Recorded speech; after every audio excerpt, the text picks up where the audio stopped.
Hi viewers, hello, how are you? Once again, I am before you with my little channel, with my little effort, 10 synonyms part 2, and I have already given the 10 synonyms part 1.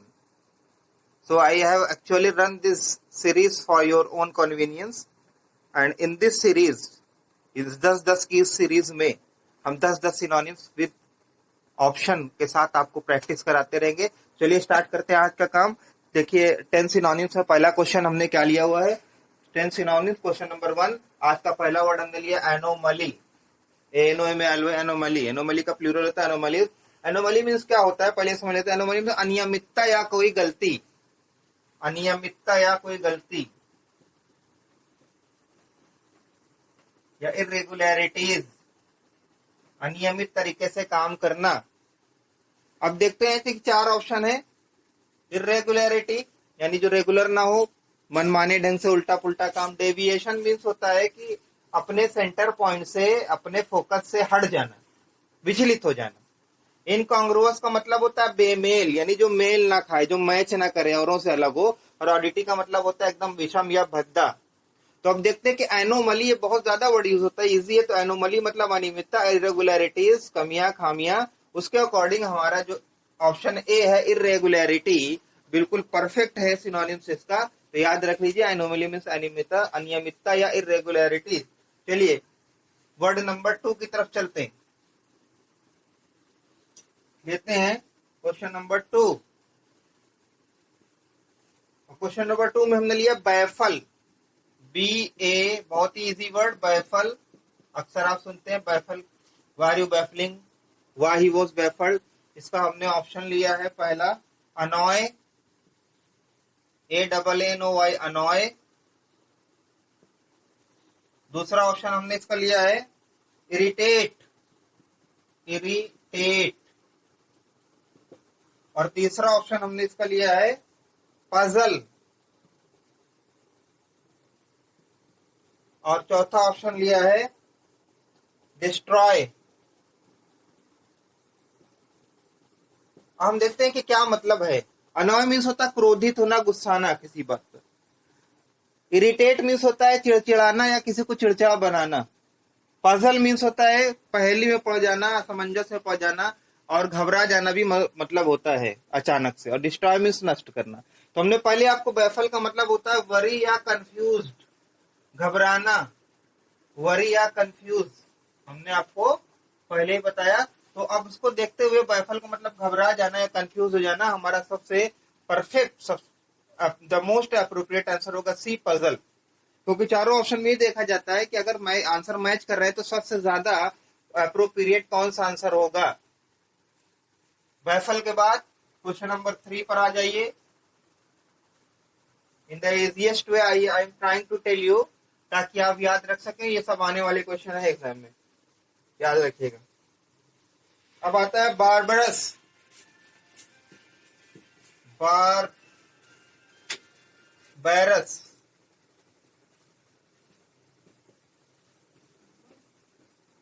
BAR ये barbarous means होता है जंगली type का, जिसमें कोई सहिष्णुता ना हो, सिविल ना हो, कोई डिसिप्लिन ना हो, कोई तरीका ना हो, बिल्कुल लड़ाकू हो, कोई ढंग ना हो।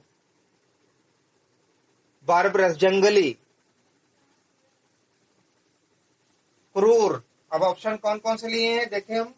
क्वारलसम, क्वारलसम। ऑप्शन बी में हमने लिया है सैवेज। ऑप्शन सी में हमने लिया है रफ। और ऑप्शन डी में हमने लिया है सिविलाइज्ड। तो बार्बरस मीन्स जंगली, जिसे कोई तौर तरीका ना हो, बिल्कुल जंगली टाइप का। तो हम देखते हैं क्वारलसम झगड़ालू, ये लगभग तो है लेकिन एग्जैक्ट नहीं है। सैवेज मीन्स भी जंगली होता है बिना तौर तरीके का। रफ मीन्स रूज भी हो सकता है, कड़ा भी हो सकता है, रूखा भी हो सकता है। और सिविलाइज तो जस्ट अपोजिट है, ये तो एंटोनिम्स है, ये तो सिनोनिम्स हो ही नहीं सकता। तो अब हम देखते हैं कि क्या होगा। तो बार्बरस का जो सही यहाँ पे चारों में देखने के बाद जो एग्जैक्ट आंसर बैठा सैवेज। सैवेज जंगली या क्रूर। तो चारों में हमें ये देखना होता है कि सबसे ज्यादा कौन सा सूट है। बारबरस याद रख ली, जंगली, क्रूर, बिना तौर तरीके वाला। चलिए अब बारबरस के बाद हम क्या लेते हैं, चौथा, बहुत ही आसान वर्ड, बिनाइन। बिनाइन का मतलब दयालु, बड़े दिल वाला, माफ कर देने वाला, कृपालु। अब उसके ऑप्शन देखते हैं क्या क्या लिए गए हैं। ए में लिया गया रेडिएंट, बी में लिया गया है रिलीजियस, सी में लिया गया है काइंड, और डी में लिया गया है होपफुल, आशावान। चलिए अब चारों की मीनिंग निकालते। रेडियंट मीन्स चमकदार या मेधावी या प्रकाशमय या टैलेंटेड, रिलीजियस धार्मिक, काइंड दयालु, होपफुल आशावान। अब बिनाइन मीन्स हमने पहले ही बताया, soft hearted person who is already to forgive others fault, जो हमेशा बड़े दिल का हो, माफ करने वाला हो, दरिया दिल हो। अब उसके को देखते हुए, बिनाइन को देखते हुए सबसे उपयुक्त जो हमारा चारों का एनालिसिस करने के बाद आंसर है वो है काइंड। बिनाइन का यहाँ पर सिनोनिम्स होगा kind. C is the right answer. Now question number 5। Question number 5 में हम लेने जा रहे हैं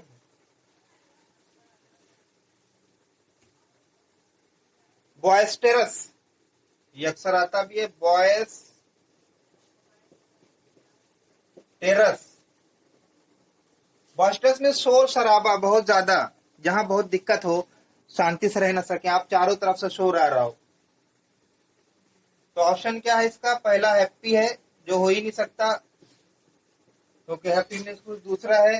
टॉलरेंस, टॉलरेंस में सहिष्णुता यानी दूसरे को बर्दाश्त करने की क्षमता।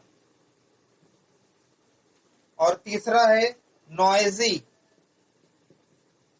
ऑप्शन डी लिया गया है एक्साइटेड यानी कि उत्तेजित। बहुत सीधा सा ऑप्शन दिखाई पड़ रहा है, जहां तक आप लोग समझ गए होंगे। हैप्पी नहीं होगा, टॉलरेंस भी नहीं होगा, एक्साइटेड, नॉइज, सीधा सीधा नॉइज है। हमने बताया बॉस्टर्स में शोर शराबा, जहां को हुल्लड़ हो रहा हो।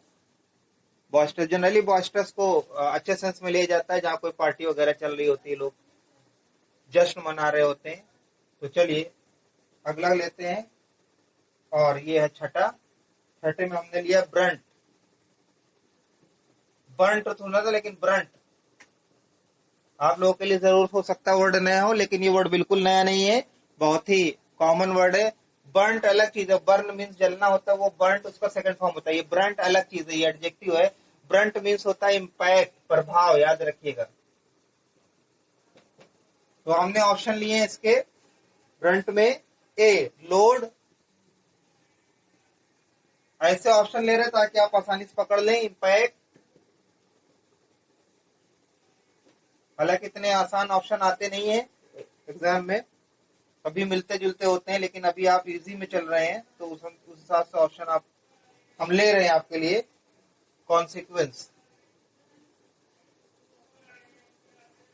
ब्रंट मीन्स प्रभाव या इफेक्ट, इम्पैक्ट। तो हम देखते हैं कि लोड मीन्स तो वजन होता है, वेट मीन्स भी वजन होता है, कॉन्सिक्वेंस मीन्स रिजल्ट, परिणाम होता है, इम्पैक्ट मीन्स प्रभाव होता है। तो ब्रंट का जो सही एग्जैक्ट इस क्वेश्चन में जो सिनोनिम्स है, पर्यायवाची है, वो है इम्पैक्ट, ब्रंट, इम्पैक्ट। चलिए तो अब ब्रंट इम्पैक्ट से आगे चलते हैं। क्वेश्चन नंबर 7 जल्दी से, क्योंकि हमें 10 क्वेश्चन पूरे करने हैं। क्वेश्चन नंबर 7, और क्वेश्चन नंबर 7 में फिर से हमने एक आसान सा क्वेश्चन लिया, कैंडिड। कैंडिड का मतलब होता है स्पष्टवादी या फ्रैंक, जो साफ साफ अपनी बातों को रख दे बिना डरे। कहीं हिंदी में लिखने में गलती हो तो उसके लिए क्षमा चाहता हूं। स्पष्टवादी या फ्रैंक, कैंडिड, साफ बोलने वाला, मुंह पर बोलने वाला, एकदम साफ, कैंडिड। अब देखते हैं हमने इसका ऑप्शन क्या लिया है कैंडिड का। आसान से ऑप्शन, पहला एक्साइटेड, दूसरे में हमने रखा इसको फ्रैंक, तीसरा हमने ऑप्शन रखा ओ चीयरफुल, और इसका रखा इंसोलेंट। इंसोलेंट मतलब ढीठ, बेहया।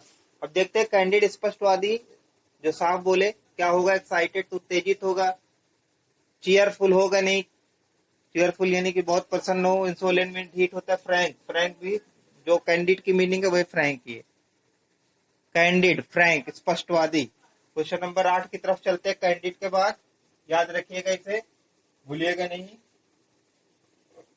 क्वेश्चन नंबर 8 की तरफ चलते हैं, देखते हैं क्या लिया है हमने क्वेश्चन नंबर 8 में। क्वेश्चन नंबर 8 में हमने लिया है चाइल्ड, बहुत आसान सा वर्ड। चाइल्ड मीन्स डांटना या फटकारना। चाइल्ड जिसे रिप्रूव भी कहते हैं, बीरेड भी होता है, हाँ, स्कॉल्ड भी होता है। चाइल्ड मीन्स फटकारना या डांटना। ठीक है, ऑप्शन क्या क्या है चाइल्ड में? ऑप्शन है टू डिप्राइव, डिप्राइव का मतलब होता है वंचित कर देना, किसी को किसी चीज से छीन लेना।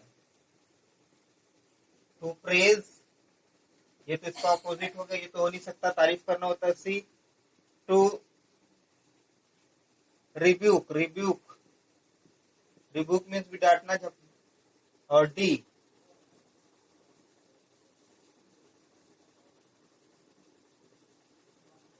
डी टू कॉल, बुलाना। तो हम देखते हैं कि चारों में क्या, चाइल्ड मीन्स, चाइल्ड है, रिब्यूक है, बिरेट है, रिप्रूव है या स्कॉल्ड है, सबकी मीनिंग लगभग एक ही होती है, सबका थोड़ा बहुत फर्क होता है। कहीं पे कस के डांटना होता है, किसी का मतलब, किसी का मतलब धीरे से डांटना होता है, लेकिन सिनोनिम्स में सभी आ जाते हैं। तो चाइल्ड यहाँ पर सबसे उपयुक्त जो आंसर होगा वो होगा टू रिब्यूक। रिब्यूक माने भी डांटना होता है किसी बात पर। तो याद रखिए यहाँ पर चाइल्ड का जो सिनोनिम्स है वो रिब्यूक होगा। चलिए क्वेश्चन नंबर 9, क्वेश्चन नंबर 9 में हम क्या लेते हैं? क्वेश्चन नंबर 9 है, और उसमें हमने फिर एक आसान सा वर्ड हम चुन के लेकर के आए हैं, और वो आसान सा वर्ड क्या है? Don't, DAUNT। डोंट मीन्स क्या होता है? डराना, हतोत्साहित कर देना, डिस्करेज कर देना। डोंट मतलब हतोत्साहित कर देना या डरा देना। हतोत्साहित करना या डराना, है ना? To fear, to discourage. देखते हैं ऑप्शन क्या क्या है डोंट में। डैम्प, डैम्प मीन्स नम होता है या नमी होती है, मॉइस्चर, मॉइस्चराइजेशन होता है, मॉइस्चर। और ऑप्शन नंबर बी में है डार्क, डार्क मीन्स अंधेरा। सी, ग्लूमी, ग्लूमी मीन्स अंधेरा भी होता है, उदास भी होता है, और आशाहीन भी होता है। और डी, इल, इल मीन्स बीमार या बुरा। अब देखते हैं, डैम्प नमी होती है, मॉइस्चर ग्लूमी उदास, डार्क अंधेरा, इल मीन्स बेकार। यहाँ पे डोंट है, ठीक है ना? तो डोंट की अब यहाँ पर थोड़ा सा दिक्कत होती है कि जब हमें कोई भी एग्जैक्ट नहीं मिल रहा होता है। हमने बताया डाउट मैंने हतोत्साहित करना या हिम्मत को घटा देना। डैम मीन्स नमित होता है, लेकिन डैम का भी यूज, इसका एक वर्ड होता है डैम्पेन। यहाँ पे इनको डैम्पेन, डैम्पेन कर देते हैं इसको। डैम्पेन, डैम्पेन मीन्स भी होता है हतोत्साहित करना, निराश करना, हिम्मत को घटा देना। तो डैम्पेन का सेकंड फॉर्म डैम्पेंड और थर्ड फॉर्म डैम्पेंड होता है। तो यहाँ पर हमें डैम्पेन कर लिया, हमें ये एग्जैक्ट आंसर मिल गया। डॉन्ट का जो हमारा पर्यायवाची होगा डैम्पेन होगा। चलिए क्वेश्चन नंबर 10, आज का लास्ट क्वेश्चन, इजी सिनोनिम्स का। और इस 10वें क्वेश्चन में हमने क्या लिया है देखते हैं। 10वें क्वेश्चन, 10वें क्वेश्चन के बाद हम इसको रैप अप करेंगे और आगे बढ़ेंगे। तो ऑस्टियर,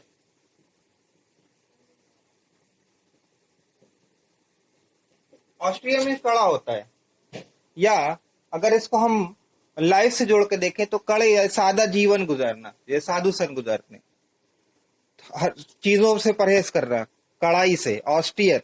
ऐसे इंसान को ऑस्टियर पर्सन कहते हैं, या ऐसा कार्य जो मेहनत वाला हो, जिसमें त्याग की जरूरत हो, ऑस्टियर। कड़ा, कड़ा लिख सकते हैं आप, या मुश्किल। आंसर देखते हैं क्या क्या है। आंसर है प्राउड यानी घमंडी। बी ऑप्शन हमने लिया है रिगरस, यानी रिगरस का मतलब होता है ऐसा काम जिसमें कठिन मेहनत की जरूरत हो, कठिन तपस्या की जरूरत हो। और सी रेवियर्ड, रेवियर्ड मीन्स ऐसा व्यक्ति जो सम्मान के लायक हो।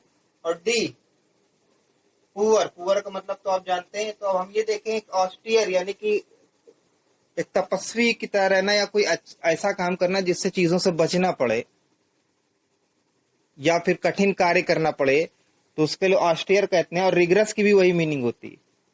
रिगरस ऐसा काम जिसमें कठिन मेहनत की और परहेज की जरूरत हो, या बहुत ज्यादा मेहनत की जरूरत हो। तो यहाँ पर हम देखेंगे प्राउड मीन घमंडी, रेवियर्ड मीन सम्मानित व्यक्ति, पुअर मीन गरीब। तो यहाँ पे ऑस्टियर की जो सही सिनोनिम राइट ऑप्शन होगा वो रिगरस होगा। और इसी के साथ हम इसको रैप अप करते अपने 10 सिनोनिम्स पार्ट 2 को। तो 10 सिनोनिम पार्ट 2 कैसा लगा कमेंट करें, बताएं, क्वेरीज को मेंशन करें, आप लोग लाइक करें, शेयर करें, और इसी तरह से मेरे उत्साह को बढ़ाते रहें। तो चलिए फिर आज अब रैप अप करते हैं, मिलते हैं नेक्स्ट मीटिंग में। Till then thank you, good bye.